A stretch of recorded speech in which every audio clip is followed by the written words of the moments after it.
ಪಂಚಭೂತ ನವಗ್ರಹ ಧ್ಯಾನ.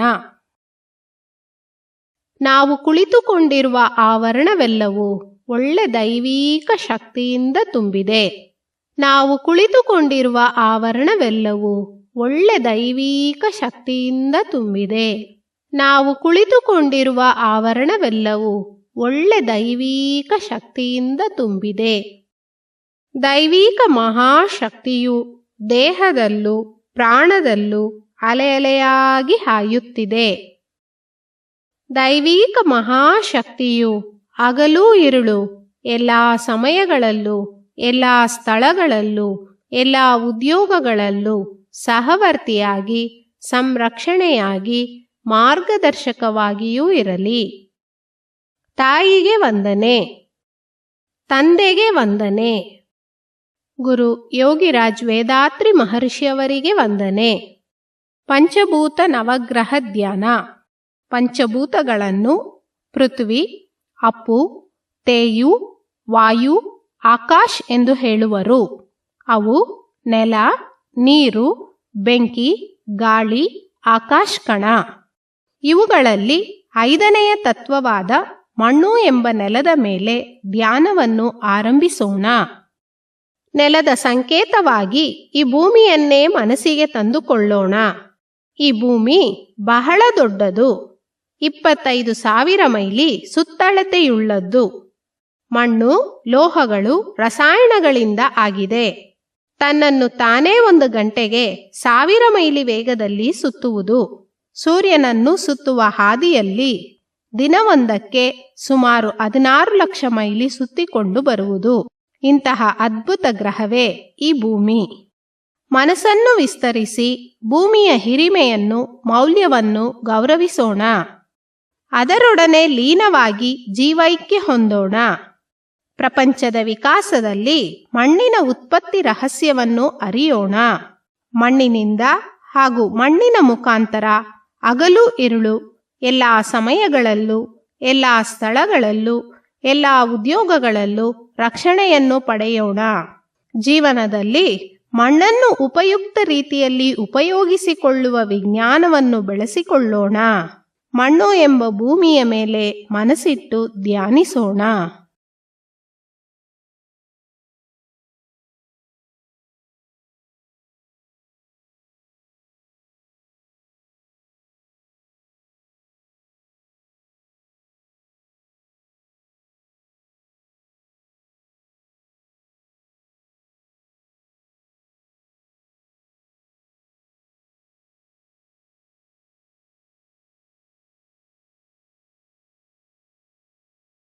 ಪ್ರಪಂಚದ ವಿಕಾಸದಲ್ಲಿ 4ನೆಯ ತತ್ವವಾದ ನೀರಿನ ಮೇಲೆ ಧ್ಯಾನವನ್ನು ಆರಂಭಿಸೋಣ. ಈ ಭೂಮಿ 72% ನೀರಿನಿಂದ ಆವೃತ್ತವಾಗಿದೆ.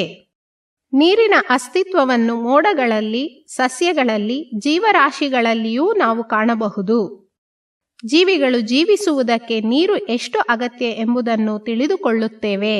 ಮನಸ್ಸನ್ನು ವಿಸ್ತರಿಸಿ ನೀರಿನ ಹಿರಿಮೆಯನ್ನು ಮೌಲ್ಯವನ್ನು ಗೌರವಿಸೋಣ.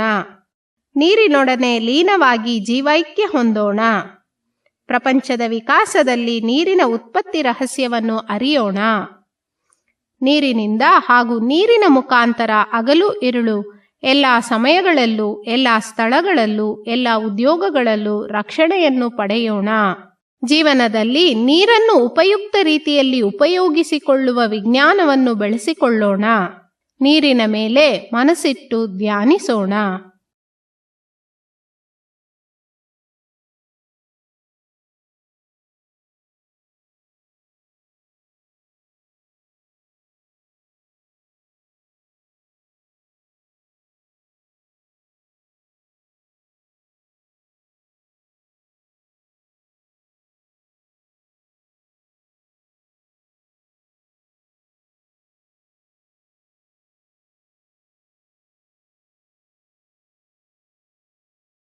ಪ್ರಪಂಚದ ವಿಕಾಸದಲ್ಲಿ 3ನೆಯ ತತ್ವವಾದ ಬೆಂಕಿಯ ಮೇಲೆ ಧ್ಯಾನವನ್ನು ಆರಂಭಿಸೋಣ.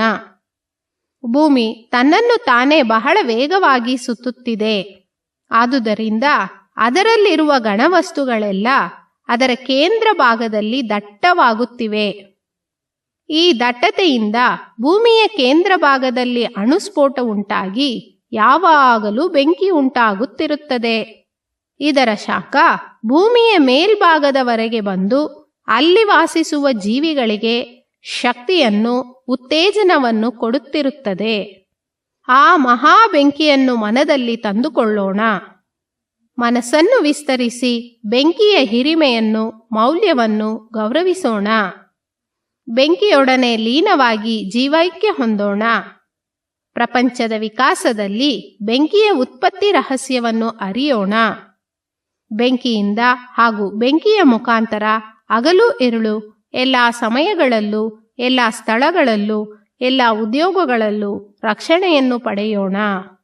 ಜೀವನದಲ್ಲಿ ಬೆಂಕಿಯನ್ನು ಉಪಯುಕ್ತ ರೀತಿಯಲ್ಲಿ ಉಪಯೋಗಿಸಿಕೊಳ್ಳುವ ವಿಜ್ಞಾನವನ್ನು ಬೆಳೆಸಿಕೊಳ್ಳೋಣ.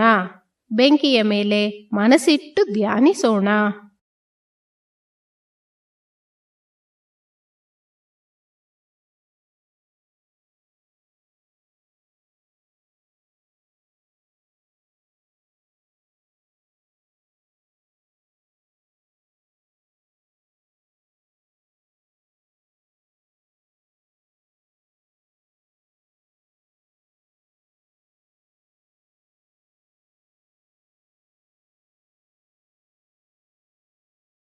ಪ್ರಪಂಚದ ವಿಕಾಸದಲ್ಲಿ ಎರಡನೆಯ ತತ್ವವಾದ ಗಾಳಿಯ ಮೇಲೆ ಧ್ಯಾನವನ್ನು ಆರಂಭಿಸೋಣ. ಭೂಮಿಯ ಸುತ್ತಲೂ 10 ಮೈಲಿ ಎತ್ತರದವರೆಗೆ ದಟ್ಟವಾಗಿ, ಅದಕ್ಕೂ ಮೇಲೆ ಹಗುರವಾಗಿ ಗಾಳಿ ಕವಚದಂತೆ ಆವರಿಸಿ ಚಲಿಸುತ್ತಿದೆ. ಜೀವಿಗಳು ಜೀವಿಸಲು ಗಾಳಿ ಎಷ್ಟು ಅಗತ್ಯ ಎಂಬುದನ್ನು ನಾವು ಅರಿಯೋಣ. ಮನಸ್ಸನ್ನು ವಿಸ್ತರಿಸಿ ಗಾಳಿಯ ಹಿರಿಮೆಯನ್ನು, ಮೌಲ್ಯವನ್ನು ಗೌರವಿಸೋಣ. ಗಾಳಿಯೊಡನೆ ಲೀನವಾಗಿ ಜೀವೈಕ್ಯ ಹೊಂದೋಣ. ಪ್ರಪಂಚದ ವಿಕಾಸದಲ್ಲಿ ಗಾಳಿಯ ಉತ್ಪತ್ತಿ ರಹಸ್ಯವನ್ನು ಅರಿಯೋಣ. ಗಾಳಿಯಿಂದ ಹಾಗೂ ಗಾಳಿಯ ಮುಖಾಂತರ ಹಗಲು ಇರುಳು ಎಲ್ಲ ಸಮಯಗಳಲ್ಲೂ, ಎಲ್ಲ ಸ್ಥಳಗಳಲ್ಲೂ, ಎಲ್ಲ ಉದ್ಯೋಗಗಳಲ್ಲೂ ರಕ್ಷಣೆಯನ್ನು ಪಡೆಯೋಣ. ಜೀವನದಲ್ಲಿ ಗಾಳಿಯನ್ನು ಉಪಯುಕ್ತ ರೀತಿಯಲ್ಲಿ ಉಪಯೋಗಿಸಿಕೊಳ್ಳುವ ವಿಜ್ಞಾನವನ್ನು ಬೆಳೆಸಿಕೊಳ್ಳೋಣ. ಗಾಳಿಯ ಮೇಲೆ ಮನಸ್ಸಿಟ್ಟು ಧ್ಯಾನಿಸೋಣ.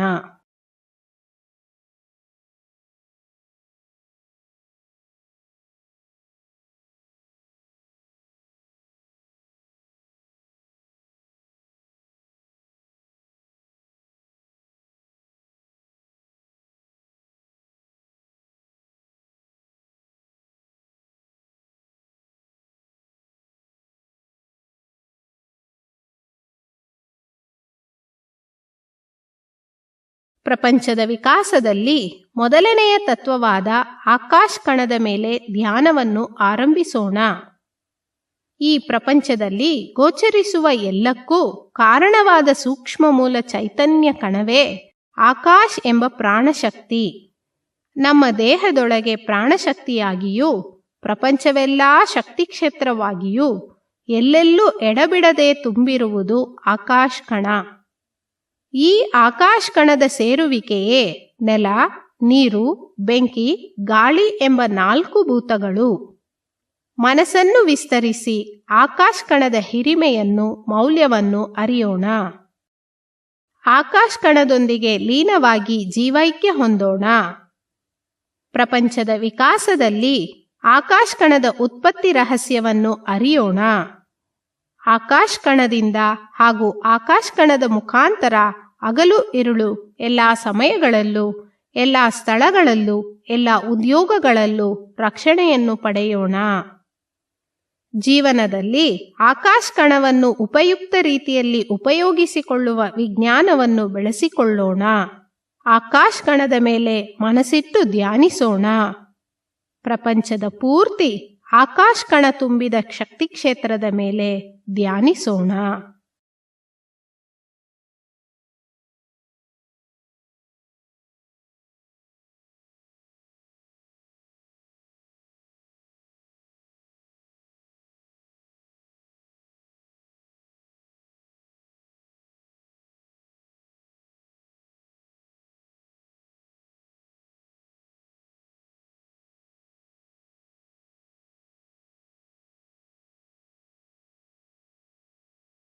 ಅಣುಗಳಿಂದ ತುಂಬಿದ ಶಕ್ತಿ ಕ್ಷೇತ್ರವಾದ ಪ್ರಪಂಚದಲ್ಲಿ ಕೋಟ್ಯಾನುಕೋಟಿ ನಕ್ಷತ್ರಗಳನ್ನು ನೋಡುತ್ತಿದ್ದೇವೆ.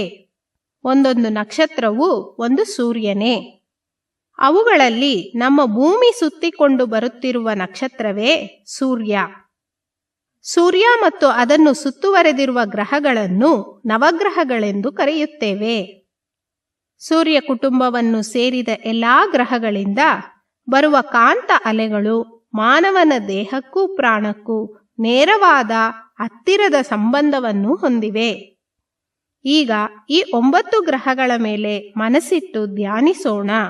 ಮೊದಲಿಗೆ ಸೂರ್ಯನ ಮೇಲೆ ಧ್ಯಾನವನ್ನು ಆರಂಭಿಸೋಣ. ಸೂರ್ಯ ಒಂದು ದೊಡ್ಡ ಬೆಂಕಿಯ ಗೋಳ. ಸೂರ್ಯ ಭೂಮಿಗಿಂತ 19 ಲಕ್ಷ ಪಟ್ಟು ಗಾತ್ರದಲ್ಲಿ ದೊಡ್ಡದು. 25 ದಿನಗಳಿಗೊಮ್ಮೆ ತನ್ನನ್ನು ತಾನೇ ಒಂದು ಬಾರಿ ಸುತ್ತುತ್ತದೆ. ಸೂರ್ಯನಿಂದ ಕಿತ್ತಳೆ ಬಣ್ಣದ ಕಾಂತಲೆಯ ಕಿರಣಗಳು ಹೊರಬರುತ್ತಿವೆ. ಈ ಕಿರಣಗಳು ನಮ್ಮ ದೇಹದಲ್ಲಿರುವ ಮೂಳೆಯೊಡನೆ ಸಂಬಂಧ ಹೊಂದಿವೆ. ಈ ಕಿರಣಗಳು ನಮಗೆ ಜೀವನದಲ್ಲಿ ಯಶಸ್ಸು, ಅರಿವಿನ ಉನ್ನತಿ, ವಿದ್ಯೆಯ ಉನ್ನತಿ, ಬಾಳಿನ ಸಮೃದ್ಧಿಗಳೆಲ್ಲವನ್ನೂ ನೀಡುತ್ತವೆ. ಸೂರ್ಯನ ಕಾಂತಲೆಯ ಕಿರಣಗಳನ್ನು ಸ್ವೀಕರಿಸಿಕೊಂಡು ನಮ್ಮ ದೇಹ ಹಾಗೂ ಮನಸ್ಸಿನೊಂದಿಗೆ ಲೀನವಾಗಿಸಿಕೊಳ್ಳೋಣ. ಸೂರ್ಯನ ಕಾಂತಾಲೆಯ ಕಿರಣಗಳು ನಮಗೆ ಯಾವಾಗಲೂ ಪ್ರಯೋಜನವನ್ನು ಉಂಟು ಮಾಡುತ್ತಿರಲಿ. ಸೂರ್ಯನ ಮೇಲೆ ಮನಸ್ಸಿಟ್ಟು ಧ್ಯಾನಿಸೋಣ.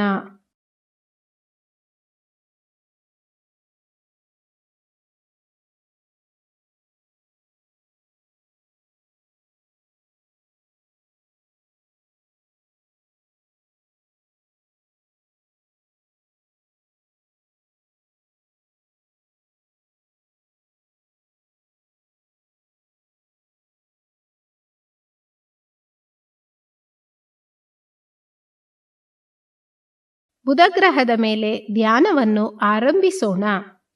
ಸೂರ್ಯನಿಂದ ಮೊದಲನೆಯ ಕಕ್ಷೆಯಲ್ಲಿ 3 ಕೋಟಿ ಮೈಲಿ ದೂರದಲ್ಲಿ ಸೂರ್ಯನನ್ನು ಸುತ್ತಿಕೊಂಡು ಬರುತ್ತಿರುವುದು ಬುಧಗ್ರಹ.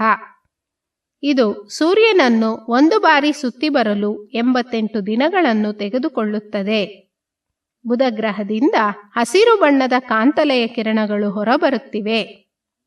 ಈ ಕಿರಣಗಳು ನಮ್ಮ ದೇಹದ ಚರ್ಮದೊಂದಿಗೆ ಸಂಬಂಧವನ್ನು ಹೊಂದಿವೆ.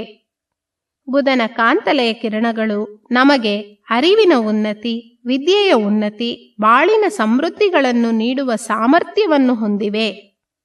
ಬುಧನ ಹಸಿರು ಬಣ್ಣದ ಕಾಂತಲೆಯ ಕಿರಣಗಳನ್ನು ಸ್ವೀಕರಿಸಿಕೊಂಡು ನಮ್ಮ ದೇಹ ಹಾಗೂ ಪ್ರಾಣದೊಂದಿಗೆ ಲೀನವಾಗಿಸಿಕೊಳ್ಳೋಣ. ಬುಧನ ಕಾಂತಲೆಯ ಕಿರಣಗಳು ನಮಗೆ ಯಾವಾಗಲೂ ಪ್ರಯೋಜನವನ್ನು ಉಂಟು ಮಾಡುತ್ತಿರಲಿ. ಬುಧ ಎಂಬ ಗ್ರಹದ ಮೇಲೆ ಮನಸ್ಸಿಟ್ಟು ಧ್ಯಾನಿಸೋಣ.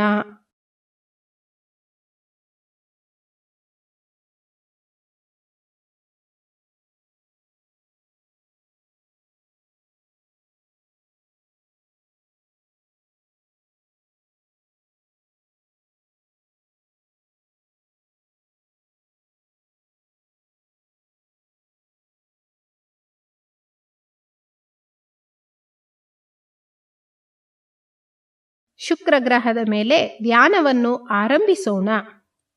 ಸೂರ್ಯನಿಂದ 2ನೆಯ ಕಕ್ಷೆಯಲ್ಲಿ ಸುಮಾರು 6 ಕೋಟಿ ಮೈಲಿ ದೂರದಲ್ಲಿ ಸೂರ್ಯನನ್ನು ಸುತ್ತಿ ಬರುತ್ತಿರುವುದು ಶುಕ್ರ ಗ್ರಹ. ಇದು ಸೂರ್ಯನನ್ನು ಒಂದು ಬಾರಿ ಸುತ್ತಿ ಬರಲು 225 ದಿನಗಳನ್ನು ತೆಗೆದುಕೊಳ್ಳುತ್ತದೆ. ಶುಕ್ರ ಗ್ರಹದಿಂದ ಬಿಳಿಯ ಬಣ್ಣದ ಕಾಂತಲೆಯ ಕಿರಣಗಳು ಹೊರಬರುತ್ತವೆ. ಈ ಕಿರಣಗಳು ನಮ್ಮ ದೇಹದಲ್ಲಿರುವ ಶುಕ್ಲ ಶ್ರೋಣಿತದೊಂದಿಗೆ ಸಂಬಂಧವನ್ನು ಹೊಂದಿವೆ. ಶುಕ್ರದ ಕಾಂತಲೆಯ ಕಿರಣಗಳು ಮನಸ್ಸಿಗೆ ಆನಂದ, ಉನ್ನತ ಸ್ನೇಹ, ಬಾಳಿನ ಸಮೃದ್ಧಿಗಳನ್ನು ನೀಡುವ ಸಾಮರ್ಥ್ಯವನ್ನು ಹೊಂದಿವೆ. ಶುಕ್ರ ಗ್ರಹದ ಕಾಂತಲೆಯ ಕಿರಣಗಳನ್ನು ಸ್ವೀಕರಿಸಿಕೊಂಡು ನಮ್ಮ ದೇಹ ಹಾಗೂ ಪ್ರಾಣದೊಂದಿಗೆ ಲೀನವಾಗಿಸಿಕೊಳ್ಳೋಣ. ಶುಕ್ರ ಗ್ರಹದ ಕಾಂತಲೆಯ ಕಿರಣಗಳು ನಮಗೆ ಯಾವಾಗಲೂ ಪ್ರಯೋಜನವನ್ನು ಉಂಟು ಮಾಡುತ್ತಿರಲಿ. ಶುಕ್ರ ಗ್ರಹದ ಮೇಲೆ ಮನಸ್ಸಿಟ್ಟು ಧ್ಯಾನಿಸೋಣ.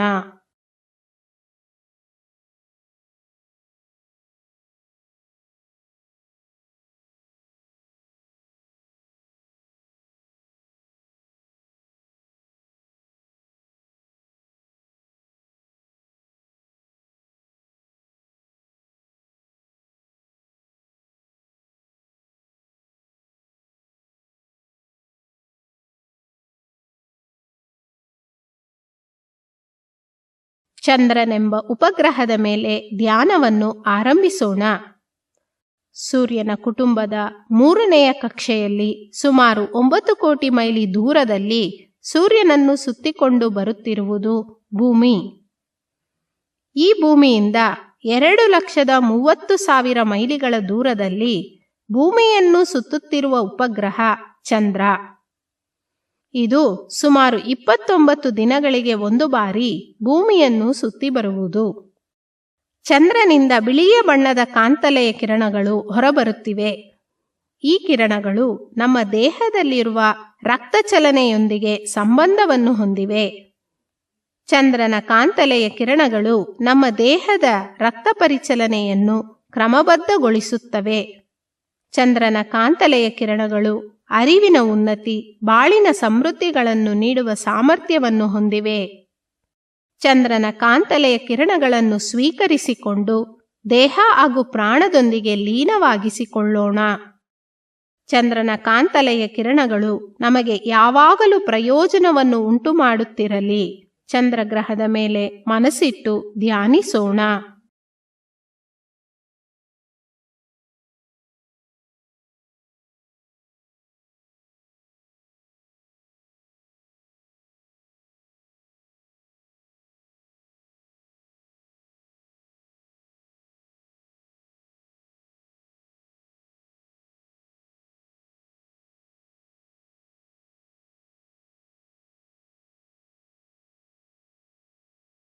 ಮಂಗಳ ಗ್ರಹದ ಮೇಲೆ ಧ್ಯಾನವನ್ನು ಆರಂಭಿಸೋಣ. ಸೂರ್ಯನಿಂದ 4ನೆಯ ಕಕ್ಷೆಯಲ್ಲಿ ಸುಮಾರು 14 ಕೋಟಿ ಮೈಲಿಗಳ ದೂರದಲ್ಲಿ ಸೂರ್ಯನನ್ನು ಸುತ್ತಿ ಬರುತ್ತಿರುವುದು ಮಂಗಳ ಗ್ರಹ. ಇದು ಸೂರ್ಯನನ್ನು ಒಂದು ಬಾರಿ ಸುತ್ತಿ ಬರಲು 18 ತಿಂಗಳುಗಳನ್ನು ತೆಗೆದುಕೊಳ್ಳುತ್ತದೆ. ಮಂಗಳ ಗ್ರಹದಿಂದ ಹವಳದ ಕೆಂಪು ಬಣ್ಣದ ಕಿರಣಗಳು ಹೊರಬರುತ್ತಿವೆ. ಈ ಕಿರಣಗಳು ನಮ್ಮ ದೇಹದಲ್ಲಿರುವ ಮಜ್ಜೆಯೊಡನೆ ಸಂಬಂಧವನ್ನು ಹೊಂದಿವೆ. ಮಂಗಳದ ಕಾಂತಲೆಯ ಕಿರಣಗಳು ನಿರ್ಭಯತೆ, ವಿಜ್ಞಾನದ ಅರಿವು, ಸತ್ಯದ ಅರಿವು, ಬಾಳಿನ ಸಮೃದ್ಧಿಗಳನ್ನು ನೀಡುವ ಸಾಮರ್ಥ್ಯವನ್ನು ಹೊಂದಿವೆ. ಮಂಗಳದ ಕಾಂತಲೆಯ ಕಿರಣಗಳನ್ನು ಸ್ವೀಕರಿಸಿಕೊಂಡು ನಮ್ಮ ದೇಹ ಹಾಗೂ ಪ್ರಾಣದೊಂದಿಗೆ ಲೀನವಾಗಿಸಿಕೊಳ್ಳೋಣ. ಮಂಗಳದ ಕಾಂತಲೆಯ ಕಿರಣಗಳು ನಮಗೆ ಯಾವಾಗಲೂ ಪ್ರಯೋಜನವನ್ನು ಉಂಟು ಮಾಡುತ್ತಿರಲಿ. ಮಂಗಳ ಗ್ರಹದ ಮೇಲೆ ಮನಸ್ಸಿಟ್ಟು ಧ್ಯಾನಿಸೋಣ.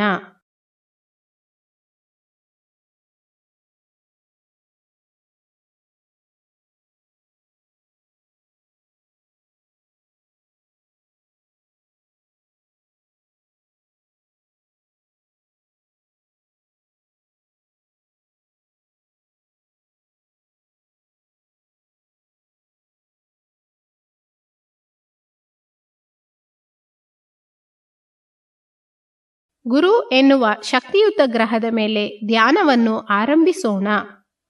ಸೂರ್ಯನಿಂದ 5ನೆಯ ಕಕ್ಷೆಯಲ್ಲಿ ಸುಮಾರು 48 ಕೋಟಿ ಮೈಲಿಗಳ ದೂರದಲ್ಲಿ ಸೂರ್ಯನನ್ನು ಸುತ್ತಿ ಬರುತ್ತಿರುವುದು ಗುರುಗ್ರಹ.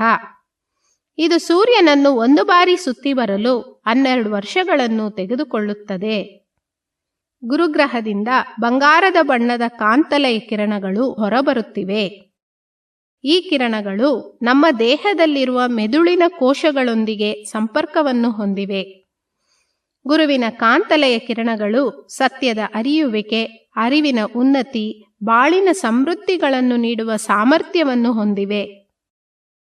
ಗುರುವಿನ ಕಾಂತಲೆಯ ಕಿರಣಗಳನ್ನು ಸ್ವೀಕರಿಸಿಕೊಂಡು ನಮ್ಮ ದೇಹ ಹಾಗೂ ಪ್ರಾಣದೊಂದಿಗೆ ಲೀನವಾಗಿಸಿಕೊಳ್ಳೋಣ. ಗುರುವಿನ ಕಾಂತಲೆಯ ಕಿರಣಗಳು ನಮಗೆ ಯಾವಾಗಲೂ ಪ್ರಯೋಜನವನ್ನು ಉಂಟು ಮಾಡುತ್ತಿರಲಿ. ಗುರು ಎಂಬ ಗ್ರಹದ ಮೇಲೆ ಮನಸ್ಸಿಟ್ಟು ಧ್ಯಾನಿಸೋಣ.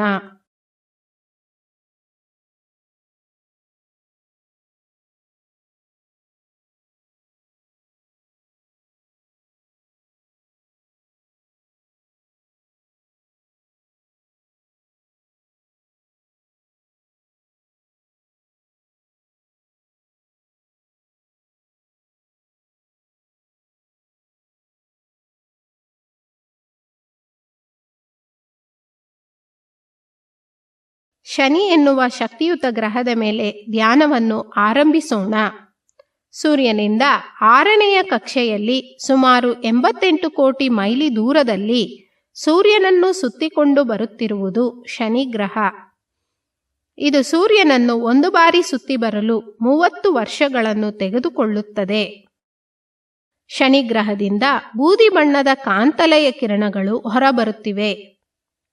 ಈ ಕಿರಣಗಳು ನಮ್ಮ ದೇಹದಲ್ಲಿರುವ ನರಗಳೊಂದಿಗೆ ಸಂಬಂಧವನ್ನು ಹೊಂದಿವೆ. ಶನಿಗ್ರಹದ ಕಾಂತಲೆಯ ಕಿರಣಗಳು ನಮಗೆ ದೀರ್ಘಾಯುಷ್ಯು, ದೇಹ ಆರೋಗ್ಯ, ವಸ್ತು ಸಮೃದ್ಧಿ, ಮಾನಸಿಕ ಸಮೃದ್ಧಿಗಳನ್ನು ನೀಡುವ ಸಾಮರ್ಥ್ಯವನ್ನು ಹೊಂದಿವೆ. ಶನಿಯಿಂದ ಬರುವ ಕಾಂತಲೆಯ ಕಿರಣಗಳನ್ನು ಸ್ವೀಕರಿಸಿಕೊಂಡು ನಮ್ಮ ದೇಹ ಹಾಗೂ ಪ್ರಾಣದೊಂದಿಗೆ ಲೀನವಾಗಿಸಿಕೊಳ್ಳೋಣ. ಶನಿಯ ಕಾಂತಲೆಯ ಕಿರಣಗಳು ನಮಗೆ ಯಾವಾಗಲೂ ಪ್ರಯೋಜನವನ್ನು ಉಂಟುಮಾಡುತ್ತಿರಲಿ. ಶನಿ ಎಂಬ ಗ್ರಹದ ಮೇಲೆ ಮನಸ್ಸಿಟ್ಟು ಧ್ಯಾನಿಸೋಣ.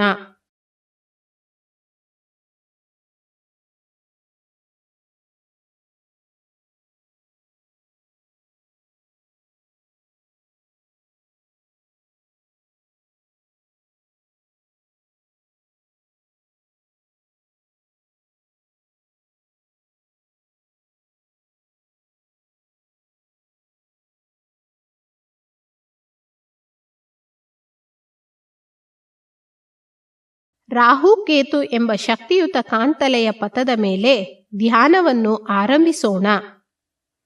ಸೂರ್ಯನ ಕೇಂದ್ರ ಭಾಗದಲ್ಲಿ ಅಣುಗಳು ನಿಷ್ಕ್ರಿಯವಾಗಿ ನಿಂತುಬಿಡುತ್ತವೆ. ಅವು ಶುದ್ಧ ಬಯಲಾಗಿ ಬ್ರಹ್ಮವಾಗಿ ಪರಿವರ್ತನೆಯಾಗುತ್ತಿರುವ ಸ್ಥಿತಿ. ಇದೇ ಕಪ್ಪು ರಂಧ್ರ, ಬ್ಲ್ಯಾಕ್ ಹೋಲ್ ಎನ್ನಲ್ಪಡುವುದು. ಅವು ಅಧಿಕವಾದಾಗ ಅಲ್ಲಿ ನಿಲ್ಲಲಾರದೆ ಒಂದು ರೇಖೆಯಂತೆ ಸೂರ್ಯನ ಕೇಂದ್ರದಿಂದ ಪ್ರಪಂಚವೆಲ್ಲವನ್ನೂ ದಾಟಿ ಶುದ್ಧ ಬಯಲಿನೊಡನೆ ಬೆರೆಯುತ್ತಿರುತ್ತವೆ. ಹೀಗೆ ಸೂರ್ಯನ ಎರಡೂ ಕಡೆಯಿಂದ ಯಾವಾಗಲೂ ಹೊರಬರುತ್ತಿರುವ ಕರಿ ಬಣ್ಣದ ಕಾಂತಲೆಯ ಪಥಗಳನ್ನು ಒಂದು ಕಡೆ ರಾಹುವೆಂದು ಮತ್ತೊಂದು ಕಡೆ ಕೇತುವೆಂದು ಹೇಳುತ್ತೇವೆ. ರಾಹು ಮತ್ತು ಕೇತು ಎಂಬ ಎರಡು ಕಾಂತಲೆಯ ಪಥಗಳಿಂದ ಕಪ್ಪು ಬಣ್ಣದ ಕಾಂತಲೆಯ ಕಿರಣಗಳು ಹೊರಬರುತ್ತಿರುತ್ತವೆ. ಈ ಕಿರಣಗಳು ನಮ್ಮ ದೇಹದಲ್ಲಿರುವ ಓಜಸ್ ಎಂಬ ಶುದ್ಧ ಶಕ್ತಿಯೊಡನೆ ಸಂಬಂಧವನ್ನು ಹೊಂದಿದೆ. ರಾಹುಕೇತು ಕಾಂತ ಅಲೆಗಳು ಸತ್ಯದ ವಿವರಣೆ, ದೇಹ ಆರೋಗ್ಯ, ಜೀವನ ಸಮೃದ್ಧಿಗಳೆಲ್ಲವನ್ನೂ ನೀಡುವ ಸಾಮರ್ಥ್ಯವನ್ನು ಹೊಂದಿವೆ. ರಾಹುಕೇತುವಿನ ಕಾಂತ ಅಲೆಗಳನ್ನು ನಾವು ಸ್ವೀಕರಿಸಿಕೊಂಡು ನಮ್ಮ ದೇಹ ಹಾಗೂ ಪ್ರಾಣದೊಂದಿಗೆ ಲೀನವಾಗಿಸಿಕೊಳ್ಳೋಣ. ರಾಹುಕೇತುವಿನ ಕಾಂತ ಅಲೆಗಳು ನಮಗೆ ಯಾವಾಗಲೂ ಪ್ರಯೋಜನವನ್ನು ಉಂಟುಮಾಡುತ್ತಿರಲಿ. ರಾಹುಕೇತು ಎಂಬ ಕಾಂತಲೆಯ ಪಥಗಳ ಮೇಲೆ ಮನಸ್ಸಿಟ್ಟು ಧ್ಯಾನಿಸೋಣ.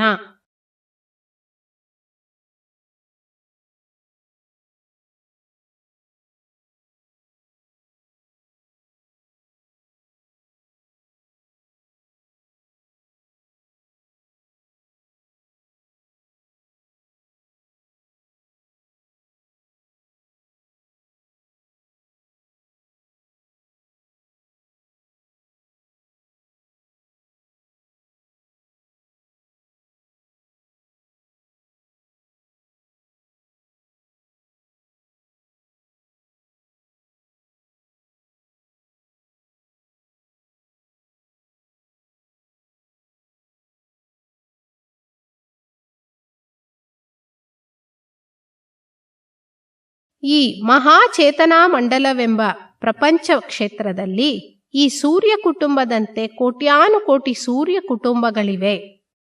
ಅವುಗಳನ್ನೆಲ್ಲ ನಕ್ಷತ್ರಗಳೆಂದು ಕರೆಯುತ್ತೇವೆ. ಹೀಗೆ ಪ್ರಪಂಚದ ಪೂರ್ತಿ ಇರುವ ಎಲ್ಲ ನಕ್ಷತ್ರ ಕೂಟಗಳನ್ನು ಮೇಷ, ಋಷಭ, ಮಿಥುನ, ಕಟಕ, ಸಿಂಹ, ಕನ್ಯಾ, ತುಲಾ, ವೃಶ್ಚಿಕ, ಧನಸ್ಸು, ಮಕರ, ಕುಂಭ, ಮೀನ ಎಂಬ 12 ರಾಶಿಗಳನ್ನಾಗಿ ವಿಂಗಡಿಸಲಾಗಿದೆ. ಈ ಎಲ್ಲ ನಕ್ಷತ್ರಗಳ ಕೂಟದಿಂದಲೂ ಕಾಂತ ಅಲೆಗಳು ಹೊರಬರುತ್ತಿರುತ್ತವೆ. ಈ ಕಾಂತ ಅಲೆಗಳು ನಮಗೆ ಯಾವಾಗಲೂ ಪ್ರಯೋಜನವನ್ನೇ ಉಂಟು ಮಾಡುತ್ತಿರಲಿ. ಪ್ರಪಂಚ ಕ್ಷೇತ್ರವನ್ನು ದಾಟಿ ಮನಸ್ಸನ್ನು ವಿಸ್ತರಿಸೋಣ. ಎಲ್ಲೆಯೇ ಇಲ್ಲದ ಶುದ್ಧ ಬಯಲೇ ಸತ್ಯವಸ್ತು.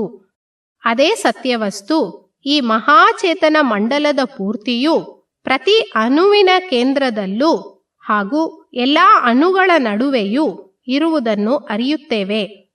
ಈ ಸತ್ಯವಸ್ತು ಎಂಬ ಶುದ್ಧ ಬಯಲೇ ನಮ್ಮೊಳಗೆ ಅರಿವಾಗಿ ಕ್ರಿಯಾತ್ಮಕವಾಗಿ ಇರುವುದನ್ನು ಅರಿಯುತ್ತೇವೆ.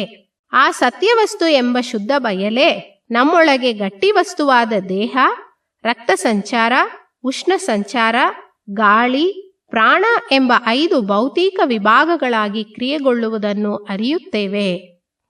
ಇವೆಲ್ಲವನ್ನೂ ಆ ಅರಿವೇ ಆಳುತ್ತಿರುವುದನ್ನು ಅರಿಯುತ್ತೇವೆ. ಇದರಂತೆಯೇ ಪ್ರತಿಯೊಬ್ಬ ಮಾನವನಲ್ಲೂ ಪ್ರತಿಯೊಂದು ಜೀವಿಯಲ್ಲೂ ಇರುವುದನ್ನು ಅರಿಯುತ್ತೇವೆ. ಈ ರೀತಿ ಸತ್ಯವಸ್ತುವೆಂಬ ಬ್ರಹ್ಮವೇ ವಿಕಾಸದಲ್ಲಿ ಎಲ್ಲಾ ಜೀವರಾಶಿಗಳಾಗಿ ಬಂದಿದೆ ಎಂಬುದನ್ನು ಅರಿತು ಯಾರಿಗೂ ದುಃಖವನ್ನು ಕೊಡದೆ, ಯಾರಾದರೂ ದುಃಖದಲ್ಲಿದ್ದರೆ ಆ ದುಃಖವನ್ನು ಹೋಗಲಾಡಿಸುವ ಮಟ್ಟಕ್ಕೆ ನಮ್ಮ ಕಾರ್ಯಗಳನ್ನು ನೀತಿಬದ್ಧವಾಗಿಸಿಕೊಂಡು ಕರುಣೆಯಿಂದ ಬಾಳಲು ಪ್ರಯತ್ನಿಸೋಣ. ಈ ವಿಸ್ತಾರವಾದ ಮನಸ್ಥಿತಿಯಲ್ಲಿ ಯಾವಾಗಲೂ ಇದನ್ನು ಮರೆಯದೆ ಮನದಲ್ಲಿಟ್ಟುಕೊಂಡು ಜೀವನದಲ್ಲಿ ಶ್ರೇಷ್ಠವಾಗಿ ಬಾಳಲು ಕಾರ್ಯ ನಡೆಸಲು ಪ್ರಯತ್ನಿಸೋಣ.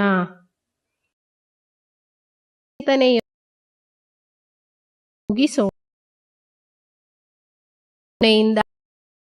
ಆರೋಗ್ಯ, ದೀರ್ಘ ಆಯಸ್ಸು, ಸಾಕಷ್ಟು ಐಶ್ವರ್ಯ, ಉನ್ನತ ಕೀರ್ತಿ, ಸತ್ಯಜ್ಞಾನ ಬಾಳೋಣ.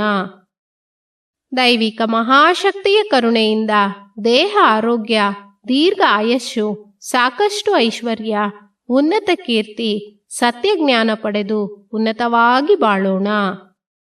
ಬಾಳ ಸಂಗಾತಿಯನ್ನು ಹಾರೈಸೋಣ.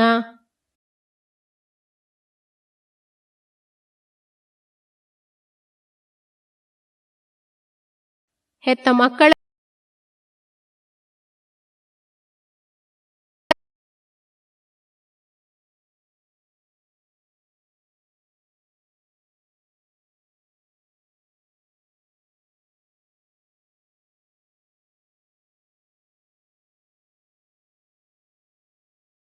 ಹತ್ತಿರದ ಬಂಧುಗಳು ಹಾಗೂ ಆತ್ಮೀಯ ಸ್ನೇಹಿತರನ್ನು ಹಾರೈಸೋಣ.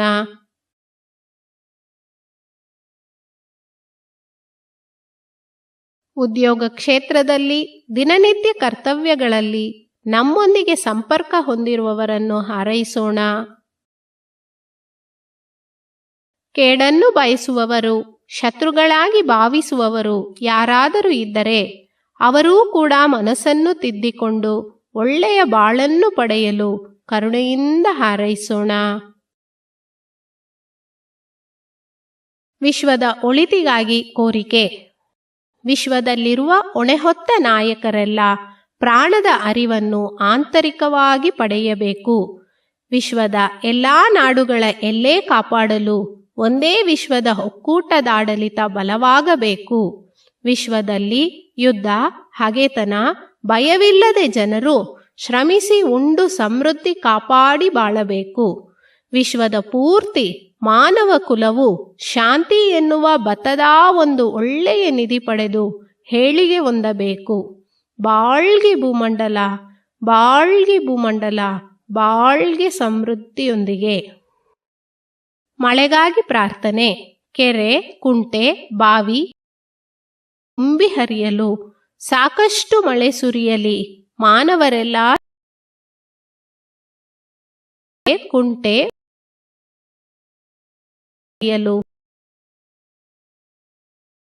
ಮಾನವರೆಲ್ಲ ಸಮೃದ್ಧಿಯಾಗಿ ಬಾಳಲಿ. ಕೆರೆ, ಕುಂಟೆ, ಬಾವಿ, ನದಿಗಳೆಲ್ಲ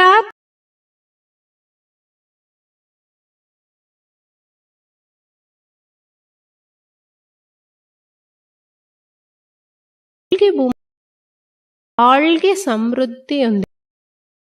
ನಮ್ಮ ಮನದಲ್ಲಿ ಶಾಂತಿ ನೆಲೆಸಲಿ. ವಿಶ್ವ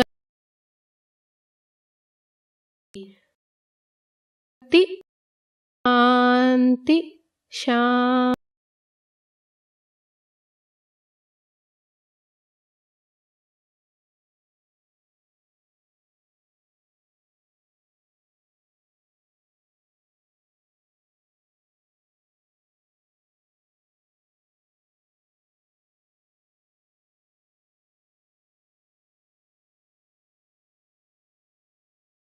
Transformed Buddha quest to find the answers of these questions. Similarly, Vedatri, a young boy intrigued by life and its question, became Maharishi in his quest for answers. Vedatri Maharishi, through intense research, analysis, and introspection into philosophies and secrets of life, has systemized the practices and dedicated to humanity.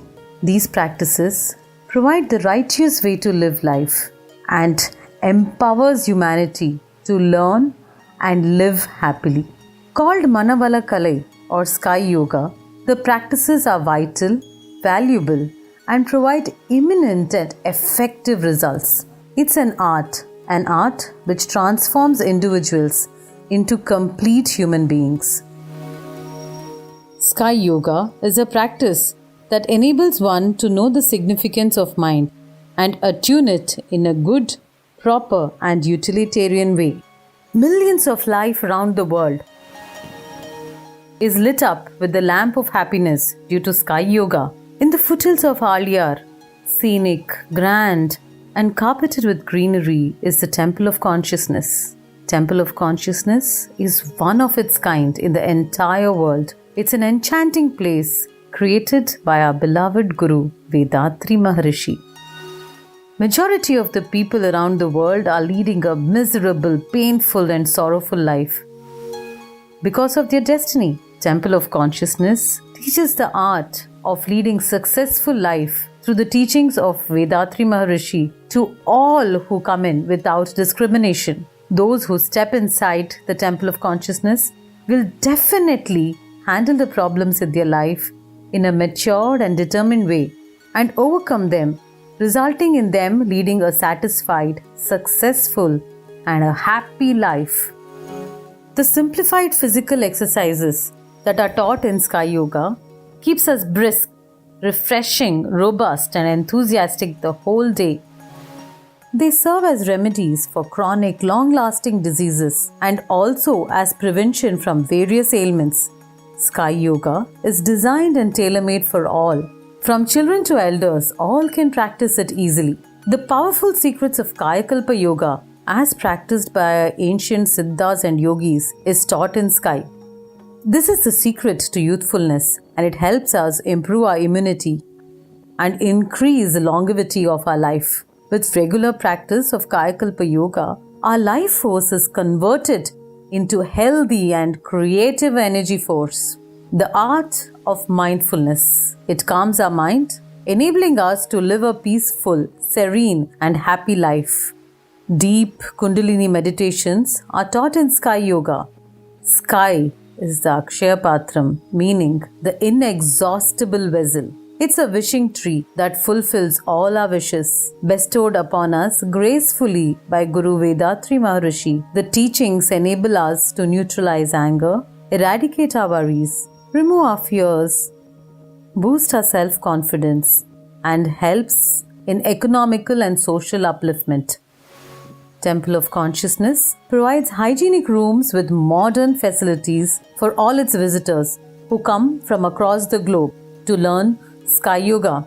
The food that is prepared is healthy, nutritional, and hygienically prepared, and very tasty. The practices are taught in air-conditioned auditoriums and an ambience which is peaceful, well-aerated, and nature-blessed. In addition to Sky practices, activities like trekking, boating, visiting to waterfalls, going around the campus in battery-operated cars, traditional bullock cart rides are available. All these take us back in time.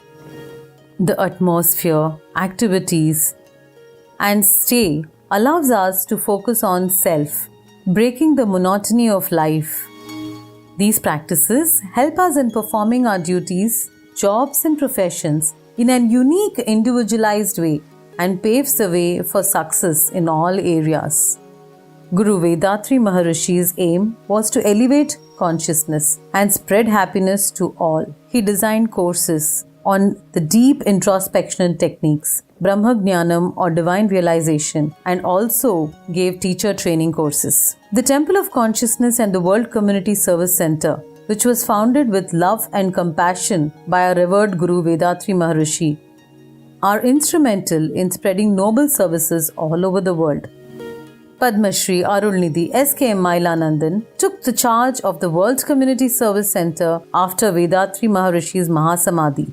A contemporary leader, he is rendering selfless service and fulfilling the dreams of Vedatri Maharishi. We invite you all to the Alia Temple of Consciousness online and residential courses, which transforms an individual into a divine and a great human being through Sky Yoga practices. Come and experience love, peace, and bliss from the simple and yet powerful transformative practices of Sky Yoga. Be blessed by the Divine.